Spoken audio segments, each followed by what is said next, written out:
ও কুলাউড়া মৌলভী বাজারের মুসলমান, সারাটা দিন লাগায়া আমি চোখের পানি ফেলে কান্না করেছি, কারণ আমার মনের মধ্যে একটাই চিন্তা, হুজুর আজকে পাগড়ি দিবে, এই পাগড়ি নিয়ে আমি বাড়ির মধ্যে যাওয়ার পর আমার মায়ের আদর আমি পাবো না, আমার মা আমার বুকের মধ্যে নিবে না। আমি প্রায় জায়গায় গেলে বলি, গত 2 বছর আগে আমার প্রোগ্রাম ছিল কুড়িগ্রাম জেলার নাগেশ্বরী উপজেলায় মাহফিল। ওখানে আমি গেলাম, প্রথম বক্তা আমি, আগের সব বক্তারা বয়ান শেষ করে আমি যখন বয়ানের মধ্যে বসলাম, 5 জন ছেলের মাথার মধ্যে আমি পাগড়ি সুন্দর করে পেঁচাইয়া দিব, এরপরে আমি বসবো। হঠাৎ করে সভাপতি বলে আমি একটু বক্তব্য দিবার চাই। আমি বললাম দেন, কোনো অসুবিধা নাই। সভাপতি মাইকটা নিয়ে এক এক করে জানাইয়া দিল, হুজুর এই মাদ্রাসার জন্য এত পরিমাণে মেহনত আমার, এই মাদ্রাসায় একটু পরে 5 জনের মাথার মধ্যে আপনি পাগড়ি দিয়ে দিবেন হুজুর। এদের মধ্যে একজন আমার ছেলে আছে, ওই ছেলের মাথার মধ্যে হাত বুলা একটু দোয়া কইরা দিবেন। ওই লোকটা আবদার জানায়া এটা বলার পরে অটোমেটিক চোখ দিয়া যখন পানি পড়ে গেল, আমি বুঝতেও পারলাম না কেন ওই লোকটা চোখের পানি ফেলায় কেন কান্না করলো, নিজেও বলল না। এতটুকু বলল, 5 নম্বরে যেই ছেলেটার নাম ঘোষণা করা হবে তার মাথার মধ্যে পাগড়ি পেঁচানোর সময় মাথায় একটু হাত বলে একটু দোয়া কইরা দিবেন। ও আল্লাহর বান্দা, একটু মনোযোগের কান লাগায় শুই নরে বাবা। 5 জনের মাথার মধ্যে আমি পাগড়ি লাগাইয়া দিব। একজনের মাথায় পেঁচাইলাম, দেখলাম ওর মুখের মধ্যে হাসি আমারে সালাম দেয়, বলে হুজুর দোয়া কইরেন। এরপরে 2 নম্বরে যার মাথার মধ্যে আমি পাগড়ি দিয়া দিলাম, সেও আমারে সালাম দিয়া বলে হুজুর দোয়া করবেন। 3 নম্বর যে ছেলেটা, এরপরেও তার নাম ঘোষণা করার পরে হাসি দিয়া বল হুজুর দোয়া করবেন। 4 নম্বর ছেলেটাও বলে হুজুর আমার জন্য দোয়া করবেন। 5 নম্বর ছেলের বেলায় যখন তার নামটা ঘোষণা কইরা দেওয়া হল, আমি তার মাথার মধ্যে যখন পাগড়ি ঘোরানোর জন্য পাগড়ি বেজাইলাম, পরে আমি তাকায়া দেখি ও আমারে সালামও দেয় না, আমার দরবার থেকে দোয়াও নেয় না, আমারে বলেও না হুজুর আমার জন্য একটু রবের দরবারে দোয়া কইরা দিবেন। আমি তাকায়া দেখি রে, তার চোখের এক কোণার মধ্যে একটু পানি পানি ভাব। আমি তারে জিজ্ঞাসা করলাম, হ্যাঁ ছেলে আজকে এমন একটা খুশির দিন তোমার, কেন তুমি চোখের মধ্যে পানি পানি দেখা যায়, কেন জানায়া দাও। তখন ওই ছোট্ট বালকটা সঙ্গে সঙ্গে আমারে জানায়া দিল, হুজুর আমার 4 জন বন্ধু আমার সঙ্গে হাফেজে কোরআন হয়ে গেল, এরা বাড়িতে যাবে, এদের মায়ের দরবারে যাইয়া যখন মায়ের দিকে এরা তাকাবে, এরা 30 পারা কোরআন সিনার মধ্যে নিয়ে ঢুকে যাওয়ার পরে তখন মায়ে বলবে আয় আয়, বুকের মধ্যে নিয়ে সুন্দর করে কপালের মধ্যে একটা চুমু দিয়ে দিবি। এরপরে এরা যখন যাবে, এদের বাবারা কি পরিমাণে এদের আদর করে নিবে, যত্ন করে নিবে, এদের কপালের মধ্যে সুন্দর করে এদের চুমু দিয়ে দিবে। আমি আজকে আপনার দরবারে আসলাম, এতগুলা মানুষের ভিড়ে আমি 30 পারা কোরআনের হাফেজ হইয়া আমার মাথার মধ্যে আপনি পাগড়ি দিচ্ছেন, এরপরেও মুখে হাসি আনতে পারি না। সারাটা দিন লাগায়া আমি চোখের পানি ফেলে কান্না করেছি, কারণ আমার মনের মধ্যে একটাই চিন্তা, হুজুর আজকে পাগড়ি দিবে, এই পাগড়ি নিয়ে আমি বাড়ির মধ্যে যাওয়ার পর আমার মায়ের আদর আমি পাবো না, আমার মা আমার বুকের মধ্যে নিবে না, আমার কপালের মধ্যে সুন্দর করে চুমু দিয়ে আমার মায়া আমারে বলবে না, সন্তান রে তোর জন্য রবে দরবারে দোয়া কইরা দিলাম। ওই ছোট্ট বালক আমারে জানায়া দেয়, হুজুর আমি বাড়ি যাওয়ার পরে আমার মারে পাবো না, এই জন্য আমি চোখের পানি ফালায়া ফালায়া কান্না করি। কেন কানবে না? একটা 70 বছরের মুরব্বীও যদি তার মায়ের হারায়, এত বুড়া হয়ে যাওয়ার পরে জনম দুঃখিনী মা যখন দুনিয়ায় বিদায় নিয়ে চলে যায়, এরপরেও দেখবেন ওই মুরব্বী মায়ের যখন বয়ান শুনি চোখের পানি ফেলায় মায়ের জন্য কান্না করে, ওই মুরব্বীটাও দেখবেন বাবার জন্য চোখের পানি ফেলায় কান্না করে। মুরব্বীরে জিজ্ঞাসা করা হলো, দোকানের মধ্যে গেলে চায়ে টান দেন কিন্তু চোখে হাসি নাই, মুখেও হাসি নাই, ওই আমি আমার মারে হারাই এত পরিমাণে পেরেশানিতে বললাম, এখন আমি বাড়ি গেলে আমার মায়েরে পাই না, আমি বাড়ির মধ্যে গেলে আমার বাবারে পাই না। একটা মুরব্বীও যদি মা বাবারে হারাইয়া চোখের পানি ফেলায়া কান্না করতে পারে, এই ছোট্ট বালকটা কেন তার মায়ের জন্য কান্না করবে না? আমার জানায়া দে হুজুর, আমার মা নাই। বয়ান শেষ করার পরে একটু আমার মায়ের মাকবারায় যাবেন, ওই মায়ের মাকবারার সামনে দাঁড়াইয়া আমার মায়ের জন্য একটু দোয়া কইরা দিবেন।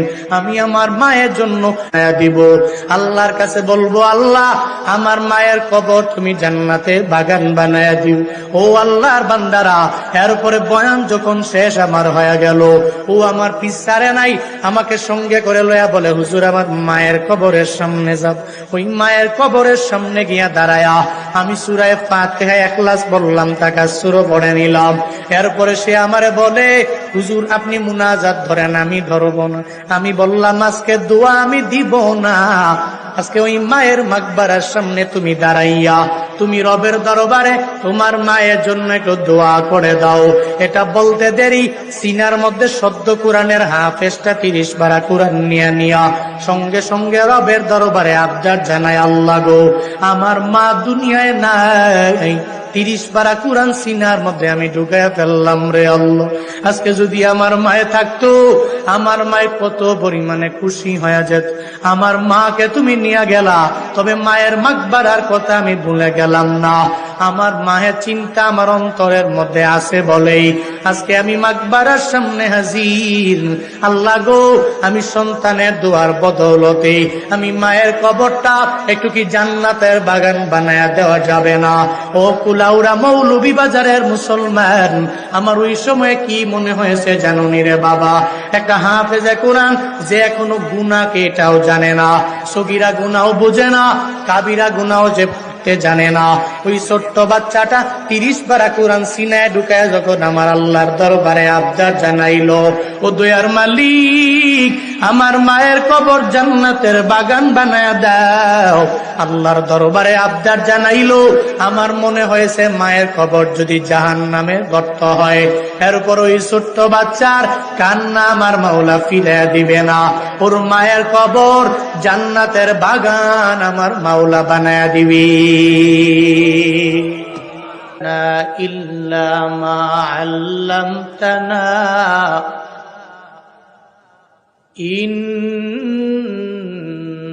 ইন্নাকা আনতাল আলিমুল হাকীম।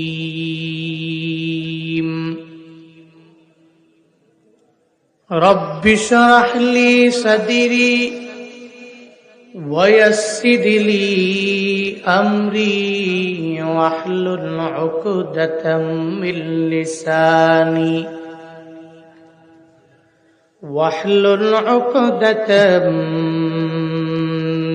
لساني يفقه قولي.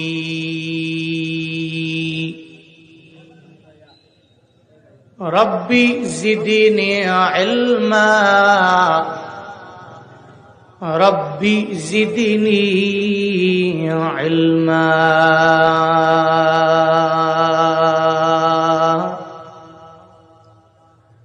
ربي زدني علما، ربي يسر ولا تعسر وتمم علينا بالخير.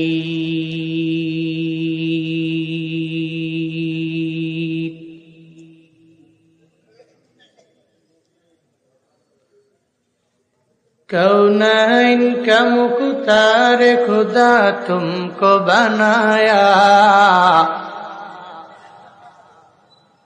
कौनैन का मुख्तार खुदा तुमको बनाया, उम्मत की निगाहबान खुदा तुमको बनाया, उम्मत की निगाहबान खुदा तुमको बनाया। या रब मेरे आँखों में समा जाए मदीना, या रब मेरे आँखों में समा जाए मदीना, मुद्दत से मेरे दिल में तमन्ना है मदीना,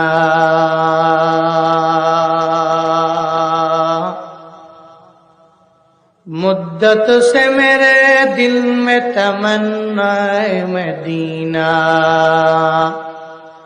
ला इलाहा इल्लल्लाह, ला इलाहा इल्लल्लाह, ला इलाहा इल्लल्लाह, ला इलाहा इल्लल्लाह, ला इलाहा।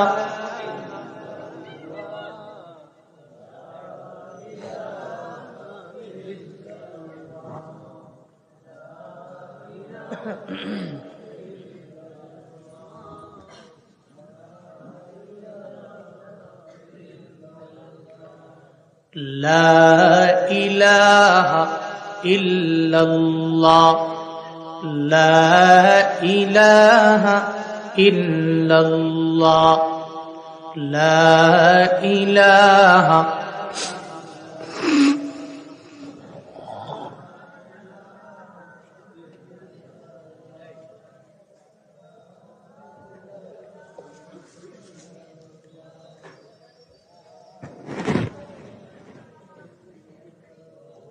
হযরত ফাতেমা রাদিয়াল্লাহু আনহা মহিলা টাইটেল মাদ্রাসা, নলডরি, কর্মধা, কুলাউড়া, মৌলভীবাজারের উদ্যোগে আয়োজিত 19তম বার্ষিক ইসলামী মহাসম্মেলনের আজ 24শে নভেম্বর 2024 মুতাবাররক এই মজলিসের সম্মানিত সভাপতি রহমতাবাদ ইসলামিয়া মাদ্রাসার সম্মানিত মুহতামিম হযরত মাওলানা আব্দুল মুক্তাদির ঢেউপাশি সাহিব দামাত বরকাতুহুম, আজকের এই মাহফিলের আরো একজন সভাপতি অত্র মাদ্রাসার সম্মানিত মুহতামিম হযরত মাওলানা মুফতি শফিকুল ইসলাম সাহিব দামাত বরকাতুহুম, আজকের এই মাহফিলে কোরআন এবং হাদিস থেকে দিক নির্দেশনামূলক বাণী আপনাদেরকে অনেকেই শুনিয়েছেন, সামনেও দুইজন ওয়াইজ মেবি কথা শোনাবেন ইনশাআল্লাহ। আপনারাও কিছু দিনই আলোচনা বাস্তব জীবনে আমল করার লক্ষ্যে শোনার জন্য বসে আছেন। শুরুতেই আমাকে একটু উচ্চ কণ্ঠে উচ্চ আওয়াজে জবাব দিবেন, এই সুন্দর মুজমা, সুন্দর মজলিস পেয়ে আপনারা খুশি না বেজার? এতগুলা মানুষ, খুশির আওয়াজটা আর একটু জোরে হইলে ভাল লাগতো। খুশি না বেজার? একটু একটু খুশি না বেশি খুশি? আজকের এই মাহফিলের আয়োজন যারা করেছেন, ব্যাকগ্রাউন্ডে অক্লান্ত পরিশ্রম যাদের রয়েছে, আল্লাহ প্রত্যেককে দুনিয়া এবং আখিরাত উভয় জগতে কল্যাণকামীদের অন্তর্ভুক্ত বানায় দেন। সকলেই পড়ি আমিন। আর একটু আওয়াজ করে জোরে করে পড়েন আমিন। সম্মানিত হাজিরিন, আজকের এই মাহফিলে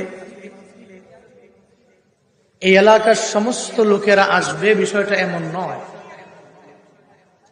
ইচ্ছা করলে এই মাহফিলে এসে বসে কিছু আলোচনা শুনে বাড়ি যেতে পারে, কিন্তু ইচ্ছা করি আসবে না, এমন কিছু লোক আমাদের সমাজে আছে না নাই?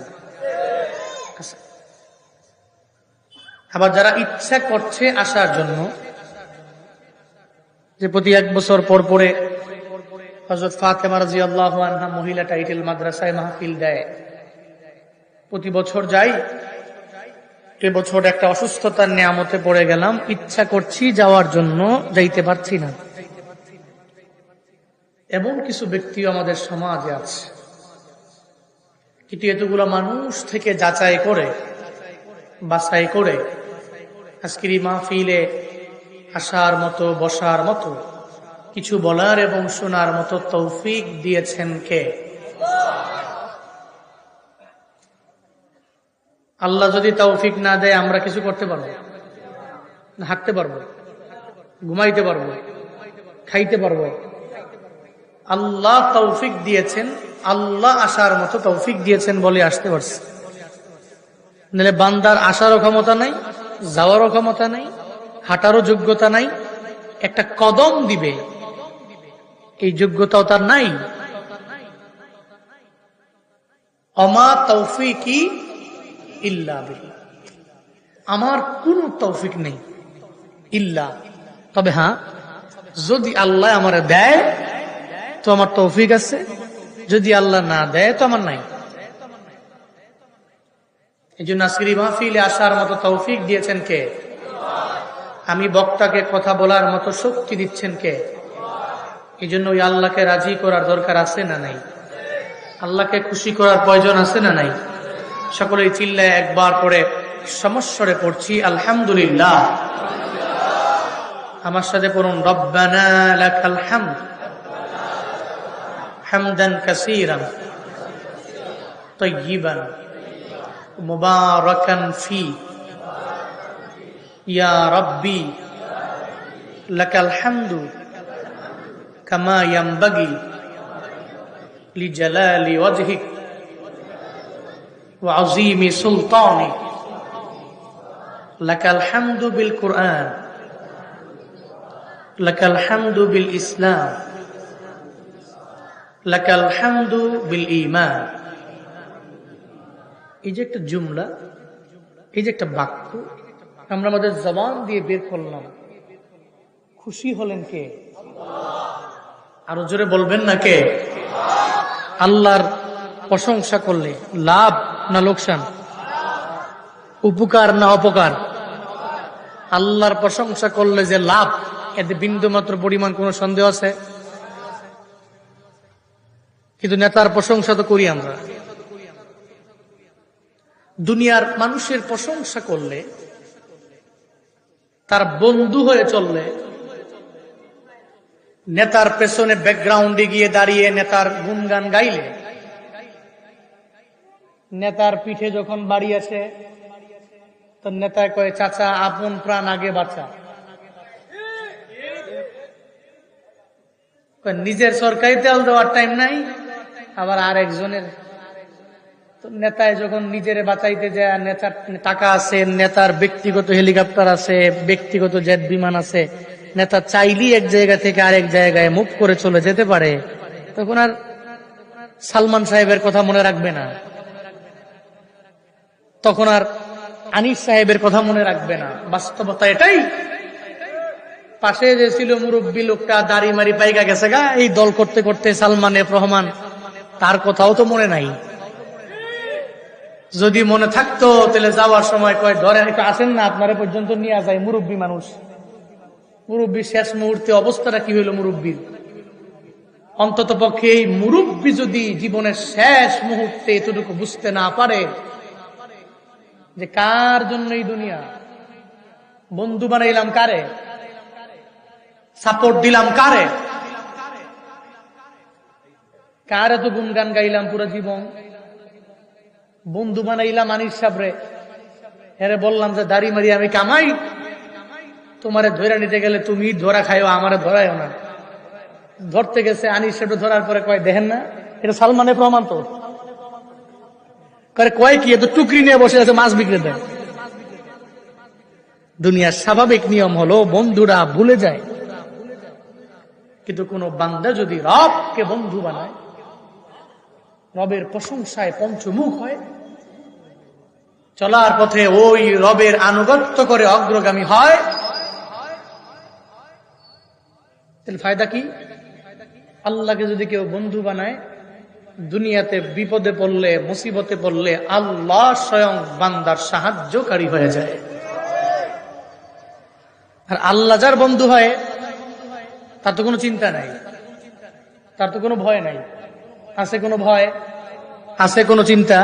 চিন্তা নাই, কোনো ভয়ও নাই। আলা ইন্না আউলিয়া আল্লাহি লা খাউফুন আলাইহিম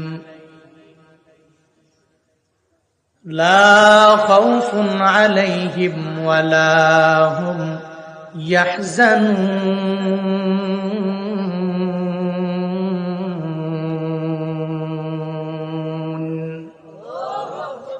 আল্লাহ কয় জেনে নাও, ইন্না আউলিয়া আল্লাহ, নিশ্চয়ই রবের বন্ধু যারা, লা খাউফুন আলাইহিম, তাদের কোনো ভয় নাই, ওয়ালা হুম ইয়াহজানুন, তাদের কোনো চিন্তাও নাই। ঘোষণা কার? আরো জোরে বলেন না, ঘোষণা কার? এজন্য বন্ধু বানাবো কারে? প্রশংসা করবো কার? সর্বহান। নাকি গরিব থেকে ধনীতে কনভার্ট হয়ে গেলে আল্লাহকে ভুলে যেতে হয়? কিন্তু আমরা এমন করি, আগে গরিব ছিলাম, খাইতে পারতাম না ঠিক মতো, এখন আল্লাহ পাক 2-4টা ছেলের মাধ্যমে ধনী বানাইছেন। ওসিলা ধনী হয়ে আগে যে আল্লাহরে বেশি ডাকতাম, এখন আল্লাহরে ডাকতে পারি না, সময় নাই, ব্যস্ত।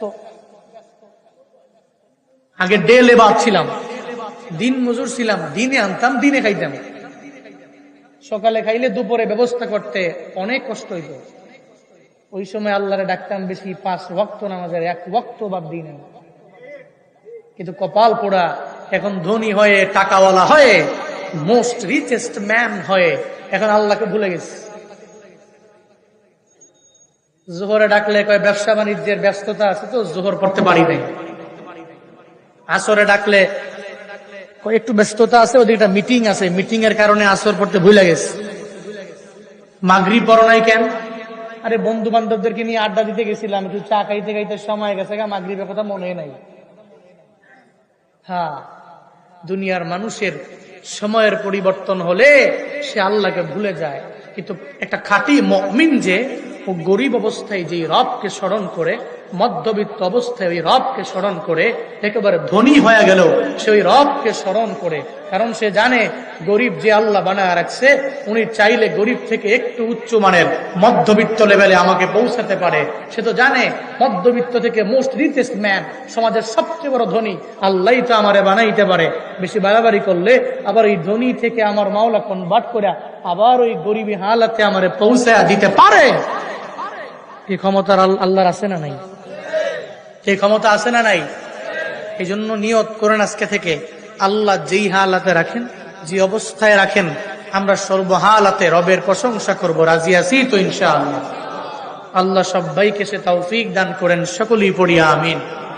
আর একটু আওয়াজ করে জোরে করে পড়েন আমিন। ভাই সব, আপনারা আমাদের চাইতে বেশি সবল, আমরা দুর্বল। কেন? আমরা প্রতিদিন কথা বলি, 2-3 জায়গায় কথা বলি, এই জায়গা থেকে ওই জায়গায় যাই। এই জন্য স্বাভাবিক দৃষ্টিকোণ থেকে আমাদের চাইতে আপনারা সবল। আওয়াজটা একটু আপনারা জোরে দিয়েন, নাকি রাগ করবেন? পড়েন সুবহানাল্লাহ। আরো জোরে চিল্লায়া পড়েন আলহামদুলিল্লাহ।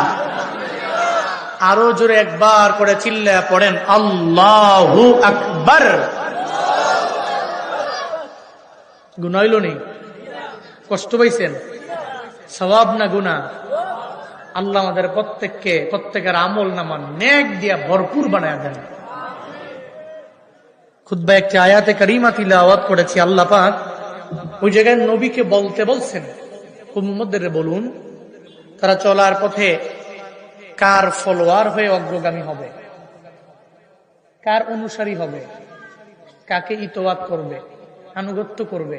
কি চলার পথে চুলটা কাটবে মেসির মতো, না নেইমারের মতো, না এমবাপ্পির মতো, নাকি আখিরি নবীর মতো? এ ব্যাপারে আল্লাহ পাক জানাইছেন যে তুমি চলার পথে এদেরকে ফলো করে অগ্রগামী হও, জীবনটা কামিয়াব হবে।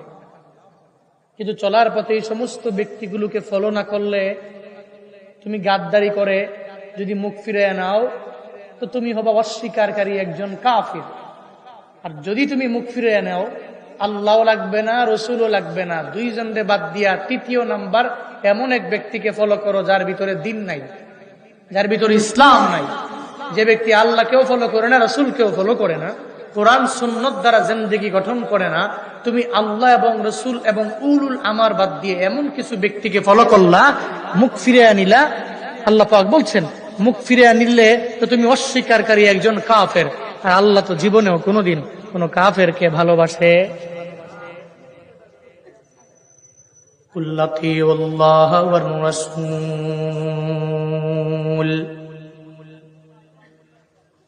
ফাইন তাওয়াল্লাউ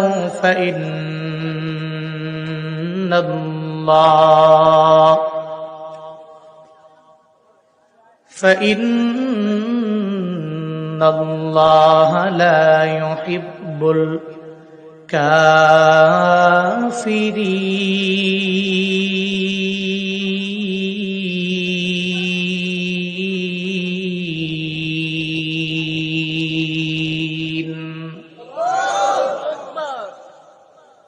আল্লাহ বলেন, পয়গম্বর আপনি উম্মতদের বলুন চলার পথে এরা কারে ফলো করে, কারে ইতাআত করে অগ্রগামী হয়ে যাবে, কার ফলোয়ার হয়ে এরা দুনিয়ার মধ্যে চলবে, কার ফলোয়ার হয়ে আগায় যাবে। আল্লাহ বলেন, এক নম্বরে আমি রবের ইতাআত, এক নম্বরে আমি রবের আনুগত্য করে এরা আগায় যাবে। দুই নম্বরে রবের পরে নবী আপনার ইতাআত করে এরা আগায় যাবে। আপনি জানিয়ে দেন এক নম্বরে আল্লাহর ইতাআত করে নাও। আল্লাহ জানায় দিলেন ওই রবের ইতাআত করার জন্য, আনুগত্য করার জন্য আল্লাহকে দেখা যায় না, ছোঁয়া যায় না, ধরা যায় না, এমন কোন ব্যক্তি এখানে নাই লাভ দিয়া দাঁড়ায় বলতে পারবে জীবনে কোনোদিন আমি আল্লাহরে দেখলাম, স্বপ্ন যুগে আল্লাহ দেখা দিয়া দিল। আল্লাহরে দেখা যায় না, ছোঁয়া যায় না, ধরা যায় না, ওই রবের দেখতে পারলাম না। তো যারে দেখলাম না দুই নয়নে চলার পথে তারে কেমনে ফলো করে আগায় যাব। আল্লাহ যে জানাইলেন ও পয়গম্বর এক নম্বরে বলে দেন, এক নম্বরে ইতাআত হবে আমি আল্লাহ। তো আল্লাহরে দেখা যায় না, কেমনে না দেখা রবের ইতাআত হবে, আনুগত্য হয়ে যাব। ও কুলাউড়ার মুসলমান, কোন পীরের মুরিদ যদি কোনো বান্দা হয়ে যায় তখন পীর জানায় দেয় চলার পথে আমারে ফলো করে আগাবা। কেমনে ফলো করবা? আমি সকালবেলার কোন আমল দিয়া দিলে মাগরিব সকালবেলা ফজরের নামাজের পরে আমলগুলো করবা। মাগরিবের পরে যদি আমল দিয়া দেয়, মাগরিবের পরে কিছু আমল করার জন্য পীর মুরিদের জানায় দেয় মাগরিবের পরে আমলগুলো করবা। এমনকি পীরের মুরিদ হইয়া দেখবেন পীর যেই জুব্বা লাগায় ওই জুব্বা লাগায়, পীর যে টুপি পরে ওই টুপি পরে, পীর যদি লুঙ্গি লাগায় বান্দা লুঙ্গি লাগায়, পীর যদি পায়জামা পরে আর পরে উনিও পায়জামা পরে। একজনের ইতাআত করতে গেলে তারে দেখা লাগে, ছোঁয়াও লাগে, ধরাও লাগে, দেখা দেখা এর পরে ইতাআত করা যায়। বলে আল্লাহরে তো দেখাও যায় না, কেমনে করবো ইতাআত? আল্লাহরে ইতাআত যদি করবার চাও, ওই রবের কালাম কোরআনটা আমার মাওলা দুনিয়াতে আমার মায়ার নবীর মাধ্যমে দীর্ঘ 23 বছর লাগায়া নাজিল করে। আল্লাহ পাক নবীর মাধ্যমে দুনিয়ার সব বান্দাদের দিয়ে দিলেন। আল্লাহরে যদি ইতাআত করবার চাও, রবের কোরআন দ্বারা জিন্দেগি গঠন করে না।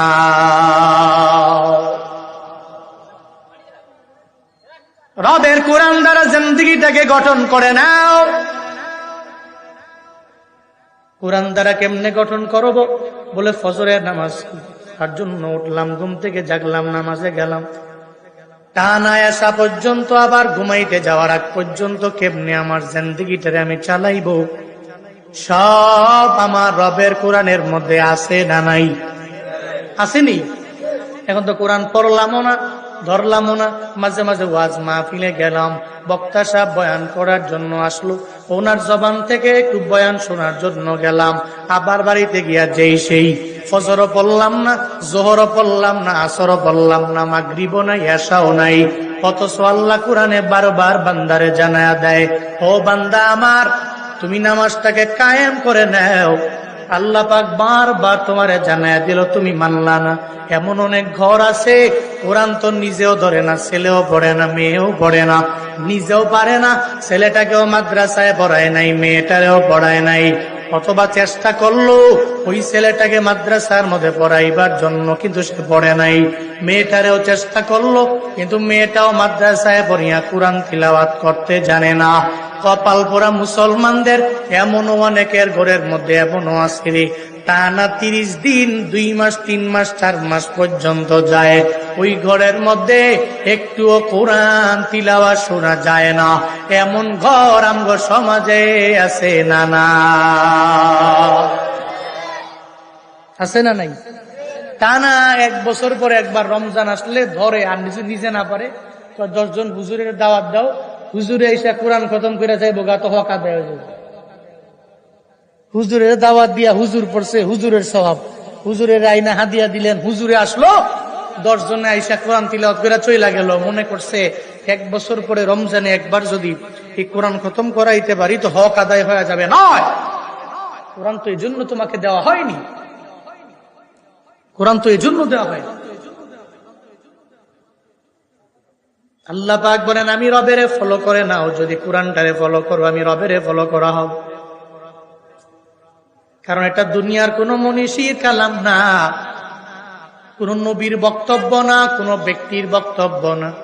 এই কোরআন একজনের কালাম, চিল্লায়া বলো তার না।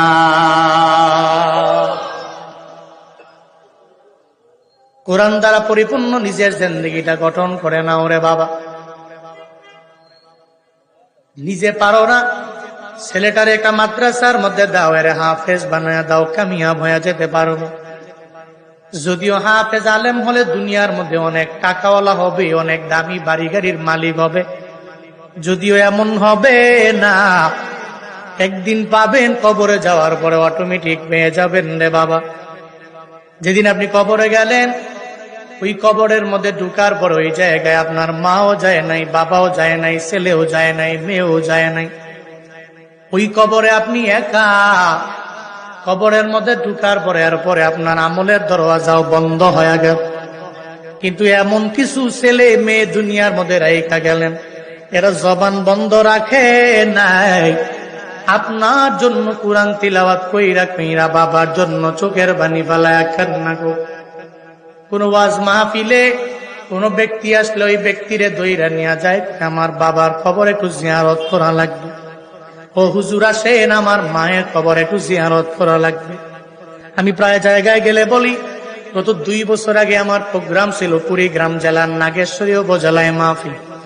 ওখানে আমি গেলাম, প্রথম বক্তা আমি, আগে সব বক্তারা বয়ান শেষ করে আমি যখন বয়ানের মধ্যে বসলাম, 5 জন ছেলের মাথার মধ্যে আমি পাগড়ি সুন্দর করে পেঁচাইয়া দিব, এরপরে আমি বসবো।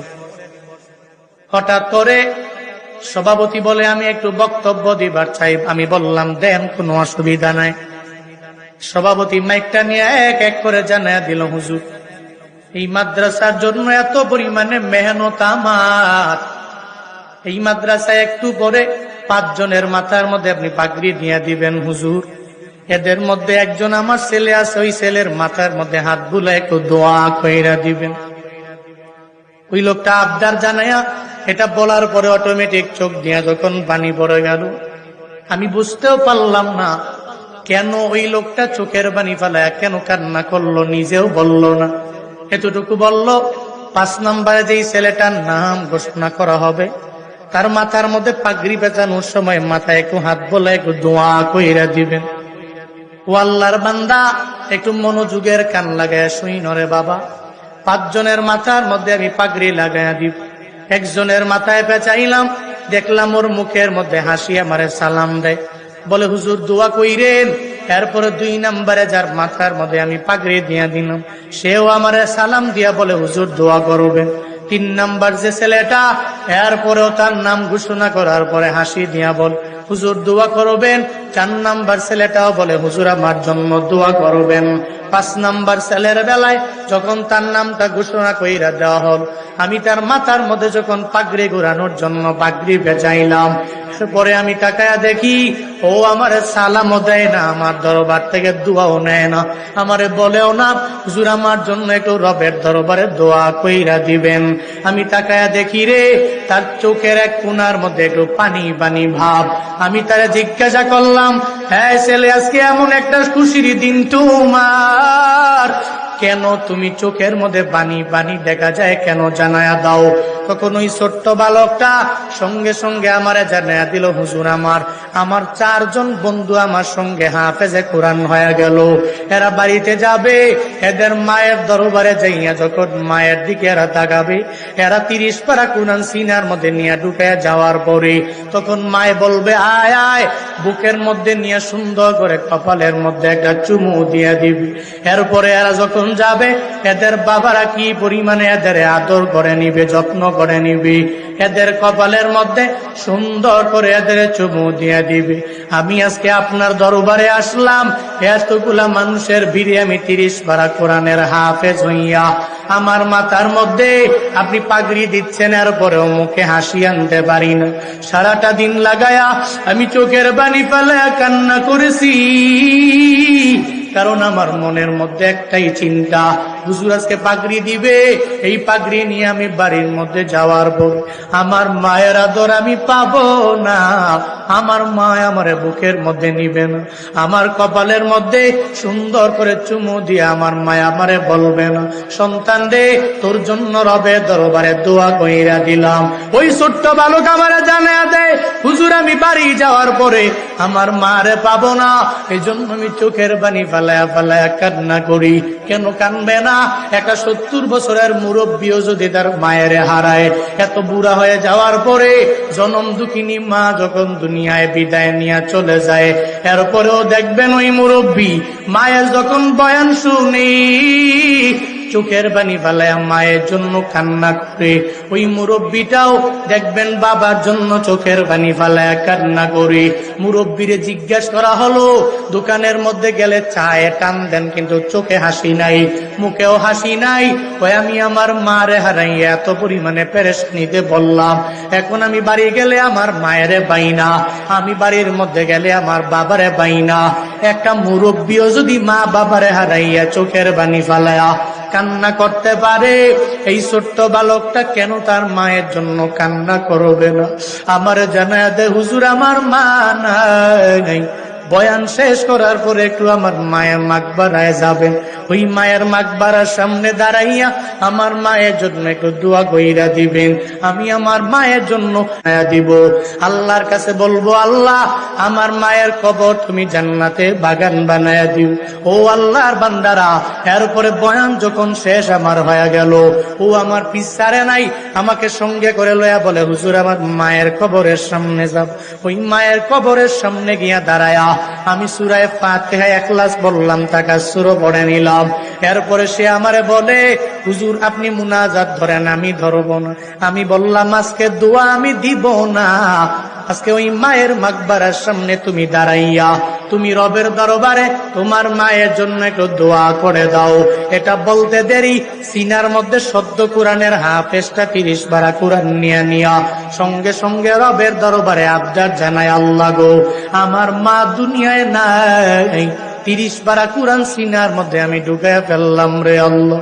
আজকে যদি আমার মায়ে থাকতো, আমার মায়ে কত পরিমাণে খুশি হয়ে যেত।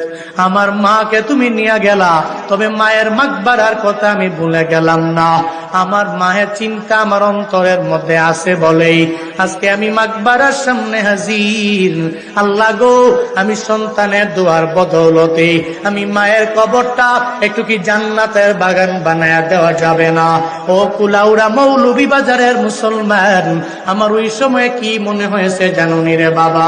একটা হাফেজে কোরআন যে এখনো গুনাহকে এটাও জানে না, সগীরা গুনাহ বোঝে না, কাবিরা গুনাহ যে জানে না, ওই ছোট্ট বাচ্চাটা 30 পারা কোরআন সিনায় ঢুকায় যখন আমার আল্লাহর দরবারে আবদার জানাইলো, ও দয়ার মালিক আমার মায়ের কবর জান্নাতের বাগান বানায়া দাও, আল্লাহর দরবারে আবদার জানাইলো, আমার মনে হয়েছে মায়ের কবর যদি জাহান্নামের গর্ত হয়, এরপর ওই ছোট্ট বাচ্চার কান্না আমার মাওলা ফিরাইয়া দিবে না। ওর মায়ের কবর জান্নাতের বাগান আমার মাওলা বানায়া দিবি, আল্লাহ বানায়া দিবি। আমার কাছে মনে হয়েছে ওই সময় একটা হাফেজে কোরআন, যার সিনায় 30 পারা কোরআন, মায়ের কথা ভুলে নাই, গেল মায়ের মাকবারার সামনে গিয়ে দাঁড়ায়া রবের দরবারে আবদার জানায়, আল্লাহ 30 পারা কোরআন মুখস্থ কইরাম, আজকে আমি হাফেজ হইলাম। মায়ে থাকলে কত আনন্দ পাইতো, কত খুশি হইতো, আমারে বুকে টাইনা কপালের মধ্যে চুমু দিত, আমি মায়ের আদর নিয়ে ঘুমাইতে যেতে পারতাম। কিন্তু আল্লাহ গো, আমার তো মা নাই, এ কারণে মায়ের মাকবারার সামনে এসে দাঁড়াইয়া মায়ের জন্য রবের দরবারে আবদার জানাই, আমি আমার মায়ের কবরটাকে আমি সন্তানের উসিলায় জান্নাতের বাগান বানায় দেওয়া যায় না। মনে হয়েছে ওই মায়ের কবর যদি জাহান্নামের গর্ত হয়, ছোট্টই হাফেজে কোরআনের দোয়ার বদৌলতে আল্লাহ পাক কবরটাকে জান্নাতের বাগান বানায় দিবে। ওই সময় বুঝবো আমরা, আপনারা সবাই, যেদিন এই পৃথিবীতে কেউ নাই, আমলের দরওয়াজা বন্ধ, এমন কিছু ছেলে পেলে রেখে গেলাম, মাদ্রাসায় পড়াইলাম, মৃত্যুবরণের পরে খালি কান্দে এমন নয়, কান্নার পাশাপাশি সূরা ইয়াসিন পড়ে, বাবার নামে সূরা আর রহমান পড়ে, সূরা ওয়াকিয়া পড়ে। এই জন্যই তো কোরআনের সাথে কোনো না কোনো একটা লাইনে একটা সম্পর্ক লাগায়া যাইতে পারলে, যদিও দুনিয়াতে কোনো ফায়দা নাই, কিন্তু আখিরাতে ফায়দা আছে না নাই? জোরে বলেন না, আছে না নাই? এই জন্য কবরের লাইনে, বারজাকের জীবনে, আখিরাতের জীবনে ফায়দা যদি পেতে চান, বলে উপকার কিছু লাগবে, কিছু পুঁজি আমার লাগবে। তো যেমনে না যেমনি হোক, এমনে সেমনে যেমনি কোরআনের সাথে সম্পর্ক লাগান, ডানে হইলে ডানে, বামে সামনে, যেমনি। হয়তো নিজে পড়েন নাই, ছেলেটারে পড়ান, না পারেন নাই, মেয়েটারে পড়ান, নাও পারেন নাই, নাতিরে পড়ান, তাও পারেন নাই। এরপরে মেয়ের ঘরে আল্লাহ পাক একটা নাতনি দিছে, ওই নাতনিটারে পর্যন্ত এরকম মহিলা মাদ্রাসায় পড়ান, তারে বলেন, ইন্সপায়ার করেন, আমি তো বাবা হয়ে তোমাদেরকে পারি নাই, তো আল্লাহ পাক আমাকে একটা নাতিন দিয়েছেন, তোমার ঘরে আল্লাহ পাক একটা মেয়ে দিয়েছেন, নিয়ত করো তুমি মাদ্রাসায় পড়াও, অন্তত পক্ষে কোনো না কোনো লাইনে একটু কোরআনের সাথে সম্পর্ক লাগাইলে রবকে ইতোয়াত করা হবে। কোরআনের সাথে সম্পর্ক লাগায়া বারজাকের জীবনটাও সুখময় করে দিবেন কে? আরো জোরে বলেন না কে? খারাপ লাগতেছে আপনাদের? কি কষ্ট পাচ্ছেন নাকি আপনারা? জিকির করেন, লা ইলাহা ইল্লাল্লাহ, সবাই লা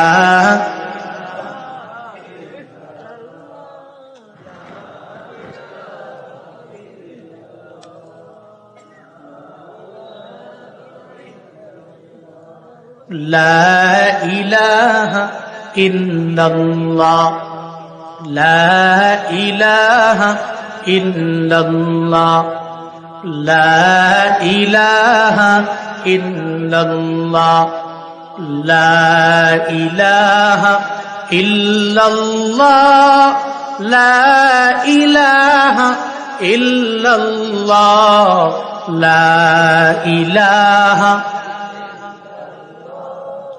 লা ইলাহা ইল্লাল্লাহ, লা ইলাহা ইল্লাল্লাহ, লা ইলাহা,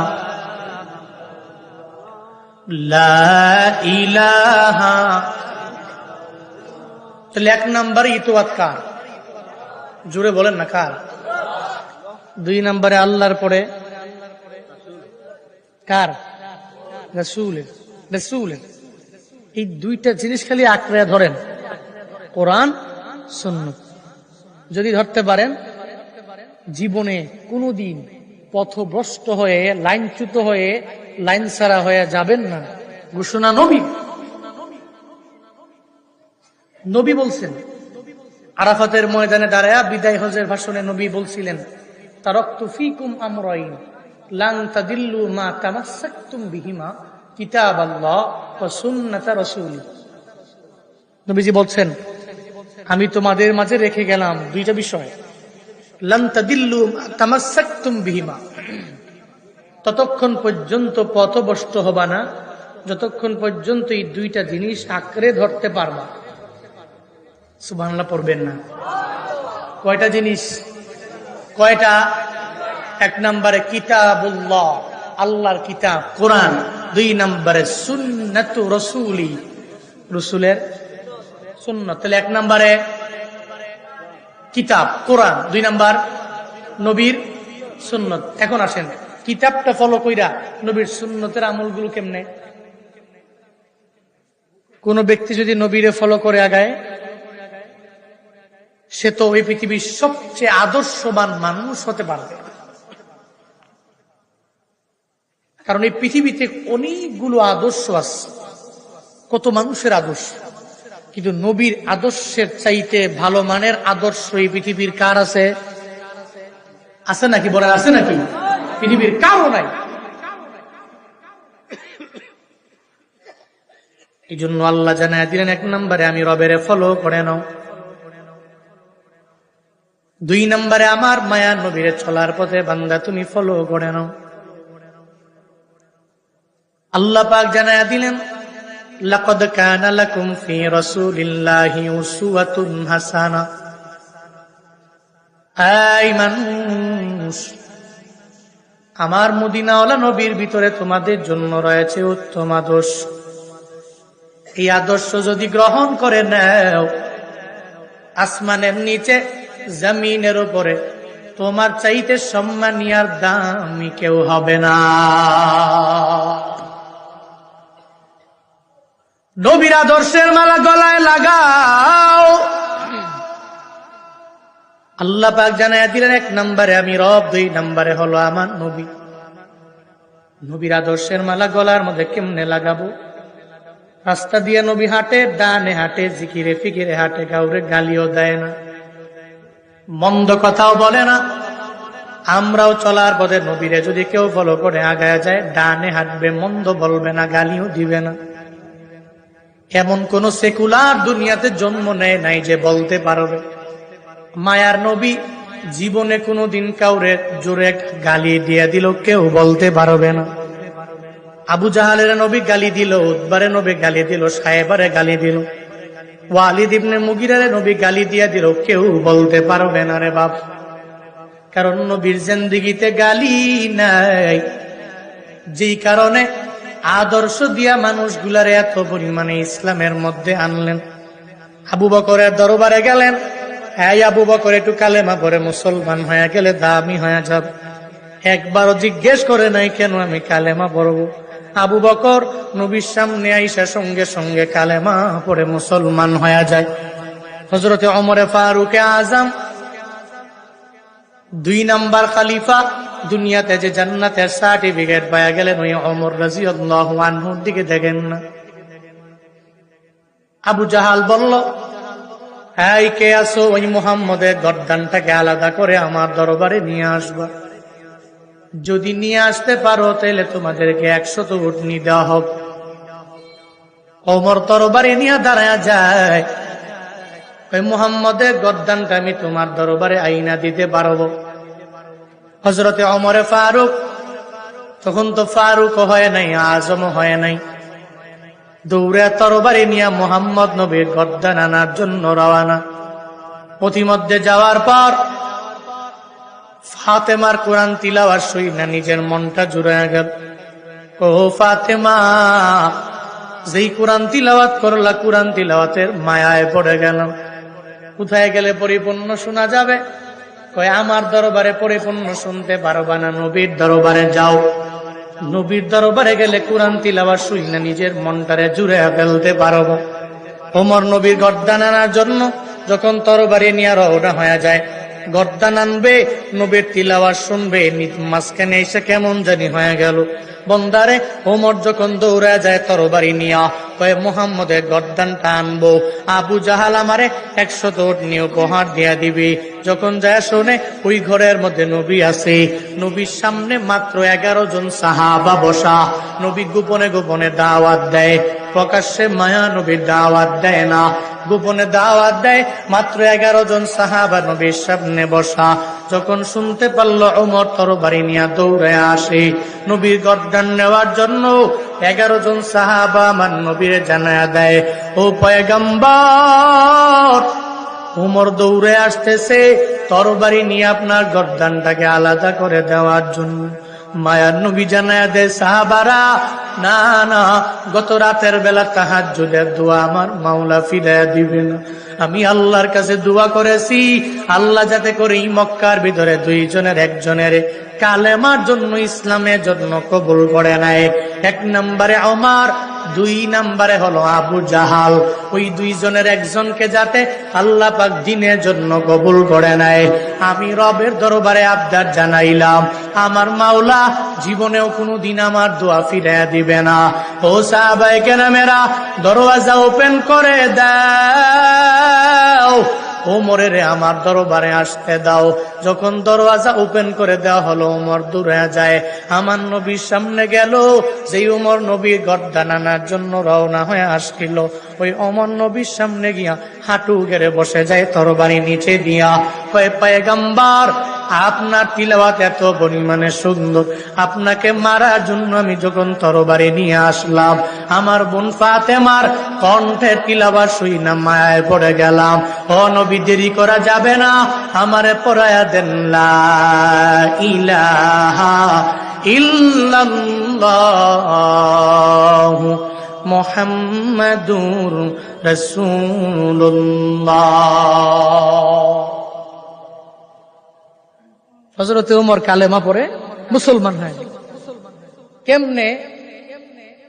নবীর আখলাক, নবীর আচরণ, নবীর মায়া, নবীর আদর্শ। ওমরে ফারুক আজম মায়া নবীর আদর্শ দেখে কালেমা পড়ে মুসলমান হয়ে গেল। আরাফাতের ময়দানে দাঁড়াইয়া যেদিন নবী বিদায় হজের ভাষণ দিয়া দিল, ওদিন মায়ার নবীর সামনে মাত্র 1000 সাহাবায়ে কেরাম ছিল, 2000 ছিল, 3000 ছিল, এমন না।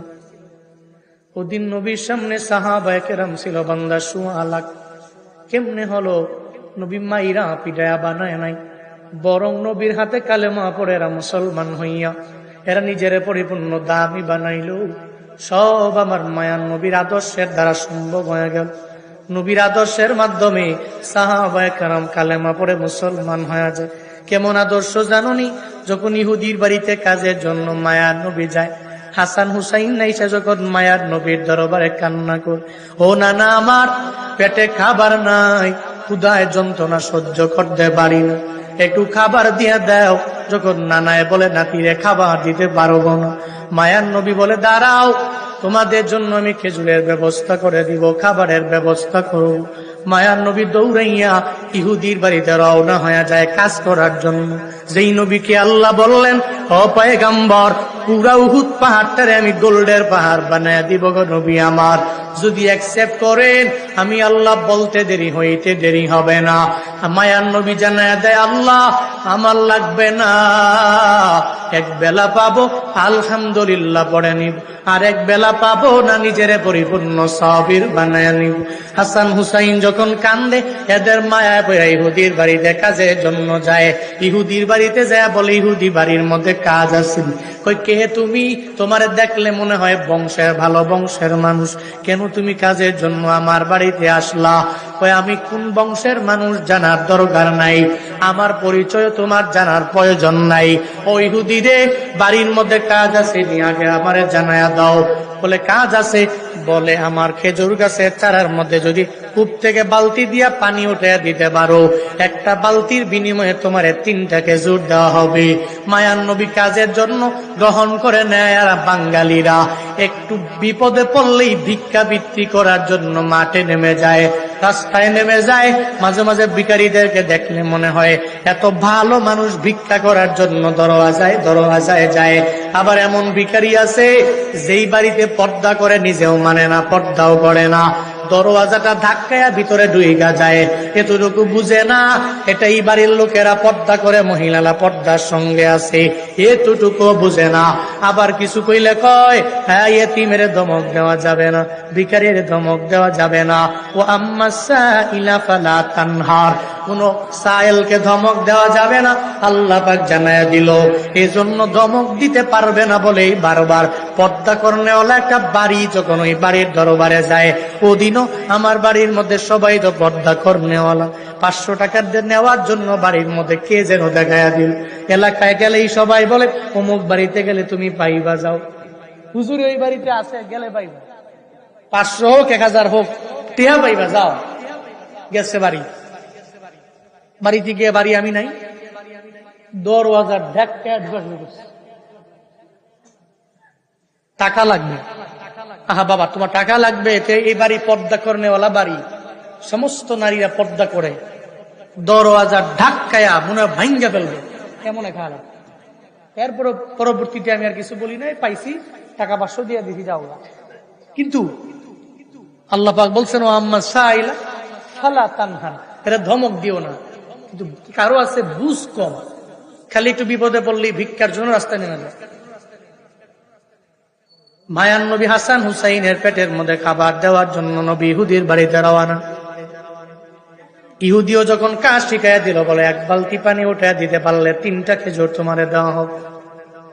নবী আমার বলে, বালতি আমার হাতে দাও, আমি কাজের জন্য খুব বরাবর চলে যাব। মায়ান নবী এই বালতিটাকে সঙ্গে করে লয়া কূপ থেকে যখন পানি উঠাইল, 1 বালতি উঠাইলো, ধারাবাহিক ভাবে 2 বালতি, 3 বালতি, 4 বালতি উঠায়া যখন 8 বালতি পানি উঠানো শেষ হয়ে গেল, 9 নাম্বার বালতির সময়ে এবার রহমাতুল লিল আলামিন যখন ওই বালতিটা কূপের মধ্যে ছাড়লো, দড়ি ছিঁড়া বালতির নিচে পড়ে গেল। নবী চিন্তায় পড়ে গেলেন, এই বালতিটা নিচে পড়ে গেল, এখন ইহুদির দরবারে আমি কি বলবো? ইহুদি দৌড়ে আইসা দেখে বালতিটা কূপের মধ্যে পড়ে যায়। ইহুদি আইসা বলে, আই ছেলে, তুমি এই বালতিটা কেন নিচে ফালাইয়া দিলা? আমার নবী জানায় দেয়, না না, এই বালতি আমি সিরা ফালাই নাই, বরং বালতির নিচে একা সিরা নিজেই পইরা গেল। কয়, না না, তুমি ক্ষতি করার জন্য আমার বাড়ির মধ্যে আসলা, এই বালতি তুমি তো নিজে সিরা ফালাইয়া দিলা। মায়ান নবী জানায় দেয়, না না, এই বালতি আমি সিরা ফালাই নাই, যখন আমার নবী জানায় দেয় আমি ফালাই নাই, সে বারবার জানায় দেয়, না তুমি ফালাইয়া দিলা। একটা পর্যায়ে ওই মায়ান নবীর গাল মোবারকের মধ্যে একটা থাপ্পড় লাগায়া দেয়। নবী জানায় দেয়, ইহুদি রে, এতদিন হয়ে গেল আমার পেটের মধ্যে খাবার নাই, খাবার না থাকার কারণে আমার গালের গোস্তগুলা শুকায়া গেল, এখন হাড্ডিগুলা বেসে গেছে রে। ইহুদি জুড়ে যে আমার গালের মধ্যে থাপ্পড় লাগায়া দিলা, তোমার হাতে ব্যথা পাইছুনি, আগে আমার জানা। তুমি হাতে ব্যথা পাইছুনি, আগে আমারে বলো, আমরা হইলে করতাম কি? ওই চিনো না আমারে? আমার বন্ধু আছে 8 জন 10 জন, প্রত্যেকের একটা বাইক আছে, চিনোস না? ওই পাড়ায় গেছিল খেলার জন্য, কে যেন একটা টুক্কা দিছে, চিনোস নাই? টিপ ফট ট্যাপ চিন্তা দিছ, আমগো পাড়ায় যায় খামটা দিমনে এনে গেছে। পরে হ্যাঁ দিছে চিমটা, বইলা দিছে, আমগো পাড়ায় যদি যাস, বন্ধু বান্ধবের পাওয়ার জানো, এরা যে কত টাকাওয়ালা, এদের যে ক্ষমতা জানো, পাড়ায় গেলে দেহা মনে, ওরে বাবা এত পরিমাণে প্রতিশোধ পরায়ণ হয়, মনে এর মাইরাই ফেলবে। কিন্তু মায়ান নবীর আদর্শ কেমন বান্দা শুনে যাও। রহমাতুল লিল আলামিন জানায়া দিল, রে ইহুদি হাতের মধ্যে ব্যথা পাইছো নি, আগে রে আমার জানো। ইহুদি গো, এটা কেমন মানুষ? আমি তার গালের মধ্যে থাপ্পড় লাগাইয়া দিলাম, সে আমারে বলতেছে হাতের মধ্যে ব্যথা পাইছি নি, আগে বলার জন্য, এটা কেমন মানুষ? মায়ান নবী কয়ে, দেরি কইর না, আমারে মারছো তো মারছো, আমার নাতিরা কান্দে রে, আমি এদের পেটের মধ্যে খাবার দেওয়ার জন্য তোমার দরবারে আসলাম। 3 আটা 24টা খেজুর আমার হাতের মধ্যে দিয়া দাও, আমি এগুলা সঙ্গে করে লয়া এরপরে হাসান হুসাইনের দরবারে নিয়ে চলে যাব। মায়া নবীকে 24টা খেজুর দিয়া দেয়। নবী আমার 24টা খেজুর নিয়ে যখন রওনা, প্রতিমধ্যে যাওয়ার পরে এবার নবী যে চলে যায়, আল্লাহ জিবরাইলে পাঠায়া দেয়, হাই জিবরাইল, আমার নবীর দরবারে যাও না। নবী কোথায় যায়? নবী কেন বালতি উঠে দিয়া যায় না? নবীর নাম দইরা দইরা ইহুদি সারা জিন্দেগি গালি গালাজ করবে, ইহুদিদের আচরণ ভালো না। হাই জিবরাইল, নবীরে গিয়ে আগে বলো, আগে বালতি উঠায়া দিবে, এরপরে এই বালতি উঠায়া দিয়া এই বালতিটাকে সঙ্গে করে দিয়া এরপরে 24টা খেজুর নিয়ে চলে যাবে। জিবরাইল নবীর দরবারে আসলেন, আয়েশা নবীরে জানায়া দিলেন, পয়গম্বর আপনি কোথায় রওনা হয়ে যান? কয়, আমি হাসান হুসাইনের দরবারে যাই। কয়, নবী গো, যেই বালতির জন্য ইহুদি আপনার গালের মধ্যে থাপ্পড় পর্যন্ত লাগাইয়া দিল, ওই বালতি না উঠায়া দিয়া এরপরে আপনি যেতে পারবেন না। আমার মায়ার নবী কয়, ও জিবরাইল, বালতি উঠানোর জন্য যন্ত্র লাগবে, কোন যন্ত্র আমি নবীর হাতের মধ্যে নাই। জিবরাইল জানায় দেয়, পয়গম্বর, আপনি বালতি উঠানোর জন্য কোন যন্ত্রের প্রয়োজন হবে না, বালতি উঠানোর জন্য দুনিয়ার কোন সাপোর্টের প্রয়োজন হবে না। ও নবী আমার, একটু আমার সাথে চলেন, এরপরে বালতি কেমনে উঠানো লাগবে আমি জিবরাইল জানায়া দিব। মায়ান নবীকে সঙ্গে করে লইয়া যখন জিবরাইল নবীকে সঙ্গে করে লইয়া রওনা হয়ে যায়, যাওয়ার পরে ওই জায়গায় রহমাতুল লিল আলামিন জিবরাইল জানায়া দেয়, ও নবী আমার, আপনি ইশারা করে বলেন, ও বালতি আমার হাতের মধ্যে আয়। আমার মাওলার ইশারায় তুই আমার হাতের মধ্যে আসবা। নবী গো, এটা বলতে দেরি হবে, আসতে দেরি হবে না। আমার মায়া নবী কূপের বরাবর যায় বলে, ও বালতি আয় আয়, আমার মাওলার হুকুমে আমার হাতের মধ্যে আয়। বলতে দেরি, সঙ্গে সঙ্গে বালতি আমার নবী হাতের মধ্যে আসতে দেরি নাই। বন্দারে, এখন মনের মধ্যে যদি প্রশ্ন জেগে যায়, বালতি নবীর কথা কেমনে শুনলো? বালতির তো কানও নাই, বালতি তো কথাও বলতে পারে না। মনের মধ্যে যদি প্রশ্ন জাগে, বালতি যদি নবীর কথা বুঝতে না পারে, শুনতে না পারে, তাহলে ও বান্দারা, একটা উস্তুনে হান্নানা মৃত খেজুর গাছ আমার নবীর জন্য কেন কান্দে রে? নবীর বিরহের বেদনায় চোখের পানি ফালায়া একটা উস্তুনে হান্নানা কেন কেন কান্না করে? যে উস্তুনে হান্নানার পুরা দেহের মধ্যে মদিনাওয়ালা নবী ঢেলান দিয়া ওই জায়গায় দাঁড়ায় আমার মায়ার নবী বয়ান করে। হঠাৎ করে মসজিদে নববীর মিম্বার যখন হয়ে যায়, মিম্বারের মধ্যে দাঁড়াইয়া আমার মায়ার নবী যখন খুতবা দিবি, এমন একটা হালাতে কে যেন চোখের পানি ফালায়া ফালায়া কান্না কর। মায়ার নবী জানায়া দেয়, সাহাবায়ে কেরাম, কে চোখের পানি ফালায় আমার সামনে কান্না করু? সাহাবায়ে কেরাম বলে, নবী না, আমরা কেউ আপনারা দেখা চোখের পানি ফালায় কান্দি না। আমাদের যত মনের বেদনা আপনারে দেখলে অটোমেটিক সব দূর হয়ে যায়। নবী গো, আপনারে দেখলে আমরা চোখের পানি ফালায় কান্না করতে পারি না। এরপরে মায়ার নবী জানায়া দেয়, হাই সাহাবায়ে কেরাম, তাইলে কেউ যেহেতু চোখের পানি ফালায় কান্না করুন, আমার বুঝতে বাকি নাই কে চোখের পানি ফালায়া কান্না করে। নবী মিম্বার থেকে নেমে উস্তুনে হান্নানা দরবারে যায়, দেখে একটা মৃত খেজুর গাছ আমার নবীর বিরহের বেদনায় চোখের পানি ফালাইয়া ফালাইয়া কান্না করি। সুবহানাল্লাহ, পকেটে থুন, বাড়ি যায় কোয়েন। আরো জোরে পড়েন না সুবহানাল্লাহ, আরো জোরে পড়েন আলহামদুলিল্লাহ, আরো জোরে চিল্লায়া পড়েন আল্লাহু আকবার। মৃত খেজুর গাছ, জীবিত জীবিত কোন মানুষ কি? খেজুর গাছ। খেজুর গাছ নবীর বিরহের বেদনায় কান্দে। নবী যায় জিজ্ঞেস করে, আই তুই কান্দু কে বিরহের বেদনায়? উস্তুনে হান্নানা আমার মায়া নবীরে জানায়া দেয়, পয়গম্বর, মক্কা থেকে যেদিন মদিনায় আসলেন, আপনার পিঠ মুবারক আমার দেহের মধ্যে লাগলো গো নবী আমার। আপনার দেহ মুবারক, আপনার পিঠ মুবারক আমার দেহের মধ্যে লাগার কারণে আমার জীবন বড় ধন্য হয়ে গেল। ও পয়গম্বর আমার, আপনার পিঠ মুবারক এতদিন আমার গায়ের মধ্যে লাগতো, মসজিদে নববীর মিম্বার এখন তৈরি হয়ে গেল, আপনি ওই জায়গায় দাঁড়ায় খুতবা দিবেন, আর আমার দেহের মধ্যে আপনার পিঠ মুবারক লাগবে না। এই জন্য ওই বিরহের বেদনে আমি চোখের পানি ফালায়া রবের দরবারে কান্দি। নবী জানায়া দেয়, তাহলে কান্দতেছো যেহেতু, আমি তোমার জন্য রবের দরবারে আবদার জানাই। এক নম্বরে আবদার, হাই উস্তুনে হান্নানা, আমি তোমার জন্য রবের দরবারে আবদার জানায়া দোয়া করে দেই, আল্লাহ পাক যাতে করে তুমি এখন মৃত আছো, যাতে করে আমার মাওলা তোমার জীবিত বানায়া দেয়। কি বানায়া দেয়? তুমি আসো মৃত, আল্লাহ পাক যাতে করে তোমার জীবিত বানায়া দেয়। নবী যদি দোয়া করে, আল্লাহ এই মৃত খেজুর গাছটারে তুমি জীবিত বানায়া দাও, নবীর দোয়া করতে দেরি, আল্লাহ কবুল করতে দেরি করবে? এই দেরি করবে? এক নাম্বার দোয়া। উস্তুনে হান্নানা কয়, নবী এই দোয়া লাগবে না আমার। কি দোয়া লাগবে? নবী নিজেই দোয়া করতেছেন। 2 নাম্বার, তোমার জন্য দোয়া করব তোমার হায়াত আল্লাহ পাক কিয়ামত পর্যন্ত বাড়ায় দিবে। পৃথিবীর সমস্ত খেজুর গাছ যদি মারা যায়, তুমি মরবা না, তোমার হায়াত কিয়ামত পর্যন্ত আল্লাহ বাড়ায় দিবে। উস্তুনে হান্নানা এরপরে কয়, নবী আমার এই দোয়াও লাগবে না।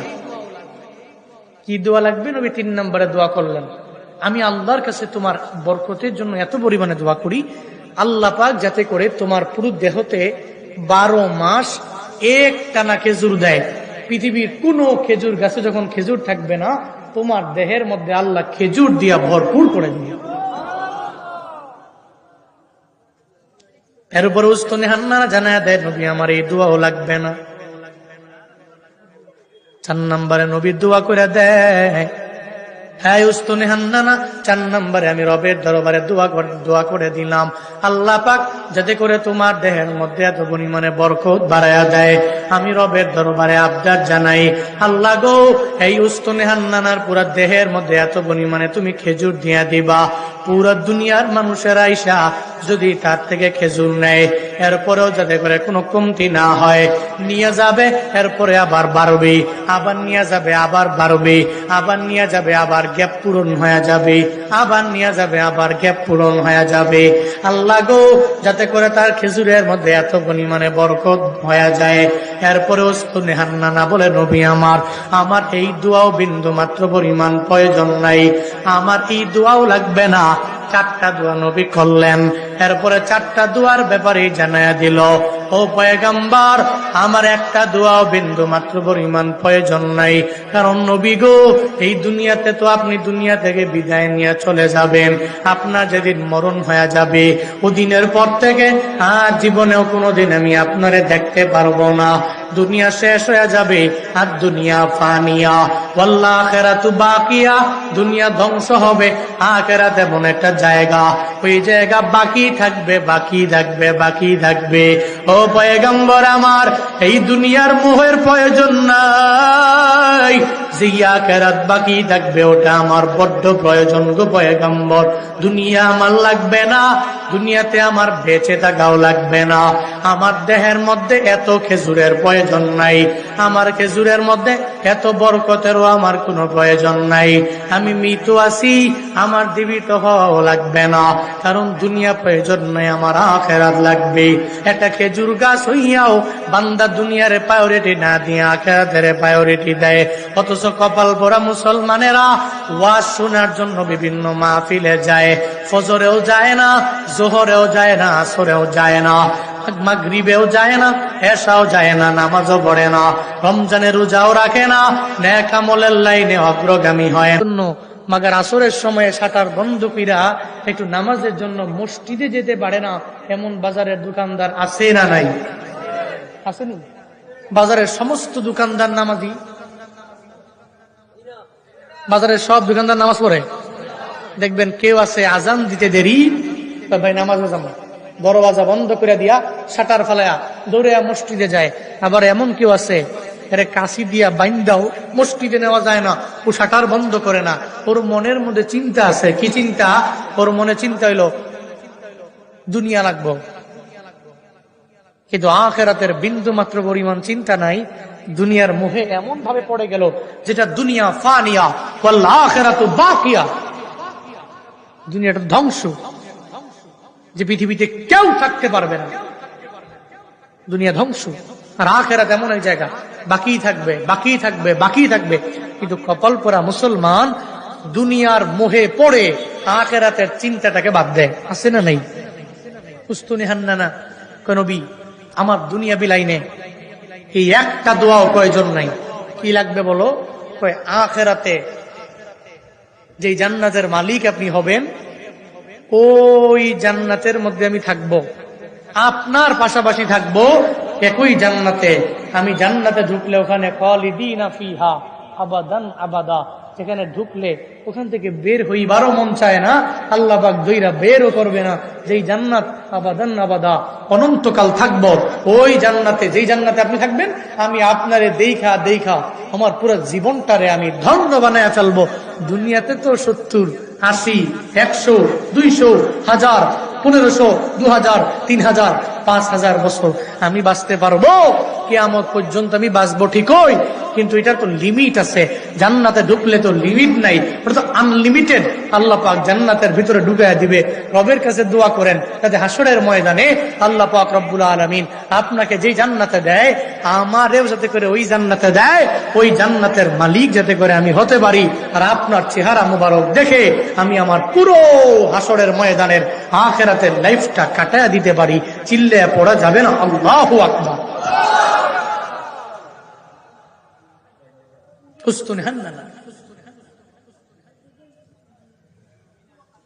চোখের পানি ফেলে বিরহের বেদনায় কাঁদতে পারলে একটা বালতিকে নবী ডাকলেন, আয় বালতি আয়, আমার হাতে আয়। আসতে পারে না। ইহুদি অবাক হয়ে গেল, কিরে বালতি দি ওনার হাতে চলে আসলো উইদাউট এনি সাপোর্ট, কেমনে?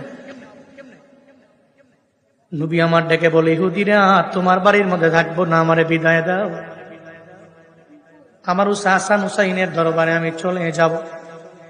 24টা খেজুর লইয়া রাহমাতুল লিল আলামিন যখন বিদায় নিয়ে চলে যায়, ইহুদি মনে মনে কয়, এমন একটা লোকের গায়ের মধ্যে আমি হাত দিয়া দিলাম যে লোকের মতো ভালো কেউ নাই। সুবহানাল্লাহ পড়বেন না?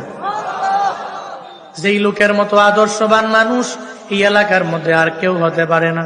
কাউরে থাপ্পড় দিলে সে আমারে থাপ্পড় মারার জন্য ব্যাকুল হয়ে যাইতো, উনারে থাপ্পড় লাগাইয়া দিলাম, কিন্তু থাপ্পড় লাগানোর পরে উনি উল্টা আমারে জানাইয়া দেয়, এই তুমি হাতের মধ্যে ব্যথা পাই শুনি আমারে জানাও। আরে মানুষটা কেমন রে, আবার আমার বালতি ফালাইয়া ওই বালতিটা আবার কোন সাপোর্ট ছাড়া আমার হাতের মধ্যে উঠে আইনা দিয়া গেল। আমি তার গালের মধ্যে থাপ্পড় লাগাইয়া আমি এত পরিমাণে ভুল করে ফেললাম, আমার তো অন্যায় হয়েছে, আমার তো বড় অপরাধ হয়ে গেল। এবার উস্তুনে হান্নানা সঙ্গে ওই ইহুদি সঙ্গে সঙ্গে কবজি থেকে যখন হাতটা আলাদা করে দেয়, তরবারি দিয়ে আঘাত করে, হাতটা জমিনের মধ্যে পইরা লাফালাফি করে। ওই পর্যায়ে বণিকেরা যখন তার বাস দিয়া গমন কইরা যায়, জানায়া দেয়, রে ইহুদি কেন এই হাতটা তোমার লাফালাফি করে, কে ফালাইলো? কয়ে কেউ ফালায় নাই, আমি নিজের অপরাধ মনে করে নিজের অপরাধী হওয়ার কারণে আমি শাস্তি দিয়া দিলাম, কবজি থেকে আমার হাতটাকে আমি আলাদা করলাম। কি এমন করলা? ওই আখিরি জামানার পয়গাম্বরের গালের মধ্যে থাপ্পড় লাগাইয়া দিলাম, যার কারণে মনে করলাম এই হাতটা আর আমার কবজির মধ্যে থাকতে পারে না। আমি হাতটা আমার কবজি থেকে আলাদা করে দেওয়ার জন্য ব্যাকুল হয়ে গেলাম। এই হাতটাও আমি কবজি থেকে আলাদা করে ফালাইয়া দিলাম, জমিনে পড়ে আছে। কই এখন কি জন্য এখানে দাঁড়ায় রইলাম? কই ওই নবীর সন্ধান আমায় দাও, আমি ওই নবীর দরবারে যাব। ওই নবীর দরবারে যায়া আমি কালেমা পড়ে মুসলমান হয়া এরপরে ওনার কাছ থেকে আমি যে ওনার গালের মধ্যে থাপ্পড় লাগাইয়া দিলাম, এই ব্যাপারে আমি মাফ চেয়ে নিব। এবার ইহুদিরে যখন বলা হয় ইহুদি ওই জায়গায় গেলে আমার নবীরে পেয়ে যাবা, ইহুদি দৌড়াইয়া হাতটাকে সঙ্গে করে লয়া যখন নবীর দরবারে যায়, আমার নবীরে ডাক দেয়, নবী গো আমি ইহুদি আপনার দরবারে চলে আসলাম। আমার মায়া নবী কয়, কে রে তুই ইহুদি? নবী পেছনে ফিরে দেখে যে ইহুদি নবীর গাল মুবারকের মধ্যে থাপ্পড় লাগাইয়া দিল। ওই ইহুদি আমার নবীর পেছনে আইসা দাঁড়ায়া গেল। ওই পর্যায়ে আমার মদিনাওয়ালা নবী জানায়া দেয়, ইহুদি রে কেন তুমি আমার দরবারে আসলা? আবার হাতটা গাটা কেন? ইহুদি ডেকে বলে, ও পয়গম্বর আমার, আপনার গালের মধ্যে আমি থাপ্পড় লাগাইয়া দিলাম, আমার তো অনেক পরিমাণে ভুল হয়ে গেল, আমি ভুল করলাম, এই ভুল থেকে নিজেরে মাফ করার জন্য আবার আপনার দরবার থেকে ক্ষমা নেওয়ার জন্য আপনার দরবারে হাজির হয়ে গেলাম। নবী কয়, তাহলে কি জন্য আসলা? দুইটা কাজ করবো। কি দুইটা কাজ? কয় মাফ চাইয়া নেব। আর একটা কি? কটা কমু না। তো নবী কয়, তুমি মাফ চাইবার আইছো, মাফ করুম এক শর্তে, যদি তুমি কালেমা পইরা মুসলমান হয়ে যেতে পারো। সুবহানাল্লাহ জোরে পড়বেন না? মাফ নিবার আইছো, মাফ করুম এক শর্তে, যদি কালেমা পড়তে পারো। ইহুদি মনে মনে কয়, আমি তো আসলেই কালেমা পড়বারই আইছি, আমি তো কালেমা পড়বারই আইছি, নবী যেহেতু শর্ত লাগাইয়া দিছে কালেমা পড়তে হবে, তাহলে আমিও আর একটা শর্ত লাগাইয়া দিই। নবীরে কয়, আয় পয়গম্বর, আপনার হাতে কালেমা পড়বো এক শর্তে, কবজি থেকে হাতটা আলাদা করলাম, এই হাত যদি আবার আগের মতো জোড়া লাগাইয়া দিতে পারে। আমার মায়ার নবীর লালা মুবারকের এত পরিমাণে পাওয়ার, নবী কয় তুমি কালেমা পড়ো বা যদি হাতটা লাগাই দিতে পারি, বলে কয় হাতটা আমার হাতের মধ্যে দাও। কবজির মধ্যে নিয়া মায়ার নবী লালা মুবারক দিয়া লাগাইতে দেরি হয়, সঙ্গে সঙ্গে লালা মুবারক লাগার কারণে ওই ইহুদির হাতটা আগের চাইতেও শক্তিশালী হইতে দেরি না। ইহুদি কয় হাতটা যেমন ছিল আগের চাইতে আরো অধিক অধিক অধিক শক্তিশালী হয়ে গেছে। নবী আপনার লালা মুবারকের বদৌলতে আমারে পড়াইয়া দেন লা ইলাহা ইল্লাল্লাহু মুহাম্মাদুর রাসূলুল্লাহ।